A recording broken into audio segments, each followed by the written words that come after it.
What happens when two Navy SEALs walk into a bar? There's someone on the line saying that you were in a bar fight with Jesse Ventura. Is that true? He said that he punched you in a bar. Did you grab his ponytail? No. You slugged him? Good. He then said that I bowed up to fight him. And I said, why did you do this? You never punched me. What does that feel like when someone just f***ing lies? Horrible. This is Jesse Ventura. For those who don't know, he's a member of the WWE Hall of Fame, was also the governor of Minnesota, and he was a Navy SEAL during the Vietnam War. He saw a lot over there, but the main thing he walked away with was a newly found distrust for his government. Why is it that when you ask any question about 9/11, you're immediately attacked? How can they fall at the rate of gravity? John Kennedy was killed because he wouldn't go to war. Now over here we got Chris Kyle. He's got two first names. Chris is a Navy SEAL sniper. In total, he's unalived 160 people, and that's just the confirmed number. When Chris eventually got discharged and sent home, he decided to write an autobiography and published it in 2012 with the title American Sniper. The book was an instant hit, and it turned Chris Kyle into a global celebrity. Maybe fun to walk into a bar now and go, SEAL Team 6, huh? I do that a lot, and no one believes it, but... It even got adapted into an Oscar-winning movie starring Bradley Cooper. The movie was pretty faithful to the book, but it was clearly missing something. It left out a certain subchapter titled Punching Out Scruff Face. The events of this subchapter take place in 2006 on a summer night in Coronado, California, where both Chris and our friend Jesse happened to be at the same Navy SEAL bar. What happened? You were in a bar and... Oh, Jesus. We had just come back from our 06 deployment when we lost our guys. We were having a wake for the guy who got the Medal of Honor, Mikey Monsoor, and he happened to be there. He was coming in for a graduating buds class that he was going to speak to, and he was upset with the war. He was making it known that he did not agree with it, and I approached him and said, hey, it was the SEAL bar there in town. I said, we're having the wake here, the family's here. I would appreciate it if you just kind of keep it down. He told us that we were innocent people over there, men, women, children, that we were murderers, and I said, you know what, we can all have our differences. Please just don't upset the family. Yeah. And then he said that, we deserve to lose a few guys.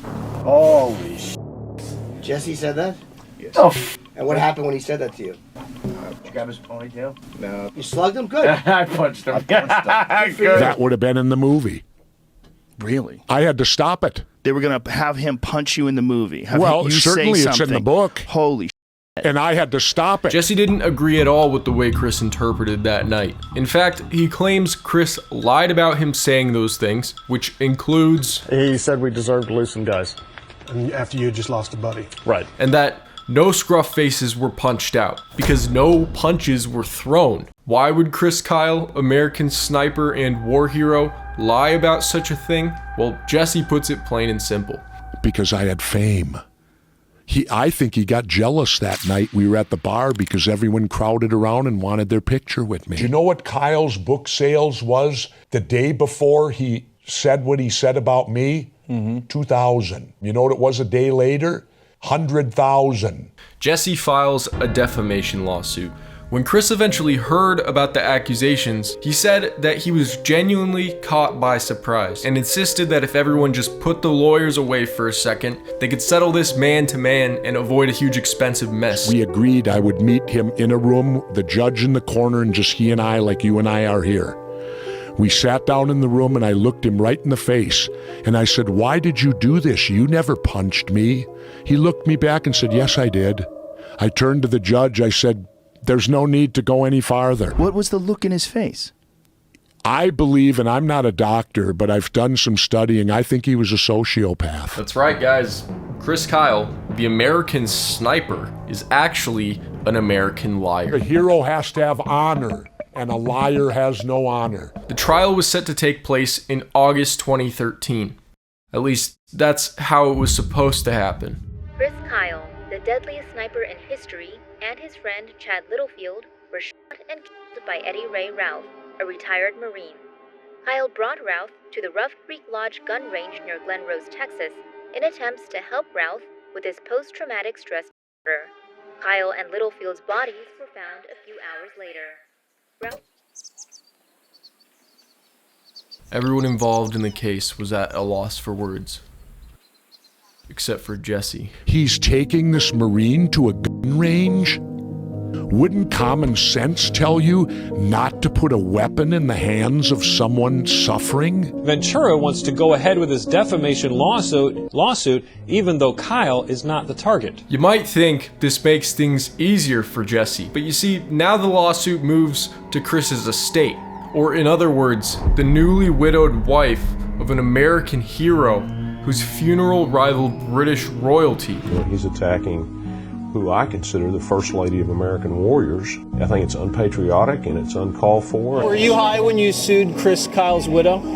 Was I high? You know, that's a question, and I expect it from someone from Fox. So now, no matter where you stood on the matter, Jesse was back in his WWE days, pushing down poor old ladies. But the public ridicule didn't even leave a scratch on Jesse, because he had a trump card up his sleeve. If I were to get back into politics, could I expect your moral and financial support? 100%. 100%. He would go on to showcase that Chris has a history of misremembering things. First, the number of stars he earned. When he left the Navy, he claimed he had earned 2 silver stars and 6 bronze stars. Then, when he wrote the book, he changed this to 2 silver stars and 5 bronze stars. But guess what? It turns out neither of those are true. His records show 1 silver star and 4 bronze stars. And if he were still with us, you're dang right he'd be chased out of a mall. Because that is stolen valor. Right here, stolen valor! Let's go. Stop it. That it's fine. So why are you wearing it? Because I wanted to. This is all I have clean right now. When active military or veterans inflate the amount of awards they receive, it's called stolen valor, and it's looked down on in the military. A congressional act passed in 2013 made the practice a criminal offense when used to obtain money, property, or other tangible benefit. But that's just petty crime. Here's a bigger one. He claims after Hurricane Katrina passed, him and a buddy went on top of the Superdome and started sniping American citizens. The law enforcement in the area was completely overwhelmed. 30 of them. He says they were looters. Do you need to snipe them? Anyways, this was likely made up. There's no way to verify it, and there's no evidence it ever happened. But I did find this. Tonight, an I-Team exclusive. Did the West Bank turn into the Wild West in the days following Hurricane Katrina? Did you have any problems with looters?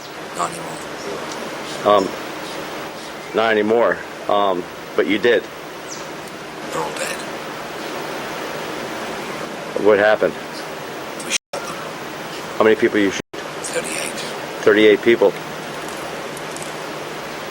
What did you do with the bodies? You take them to? Gave them to the Coast Guard.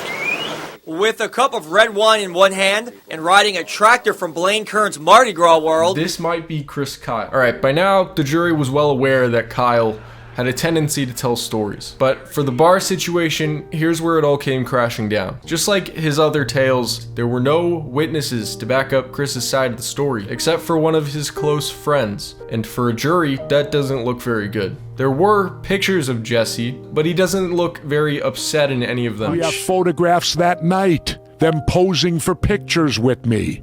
If I had said all this stuff, why would they have take pictures with me? And pictures from the next day, and no other visible signs that he was in a fight. Also, he was there to support SEALs that were graduating, so it just doesn't seem right that he'd be wishing all sorts of evil things upon them the night before. The jury had seen enough, and Jesse ended up winning the lawsuit.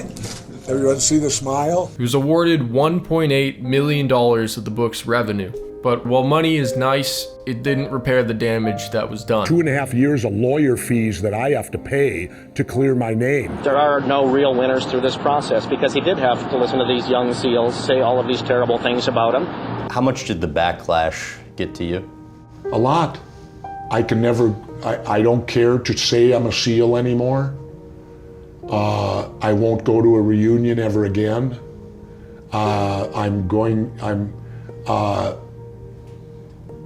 It's hurt a great deal because I used to always go to reunions. I used to contribute money. None of that'll all stop now because nobody from the community has come forward to support me. He still fights for what he believes in. He still doesn't trust the government. See, I think this attack could well be bigger than Kyle. What do you mean? If I'm involved in a court case like this, I can't run for office, can I? As far as I know, Chris Kyle's wife and children walked away okay from all this. Now, back to what I was talking about before I got distracted. What happens when two Navy SEALs walk into a bar? Certainly nothing good.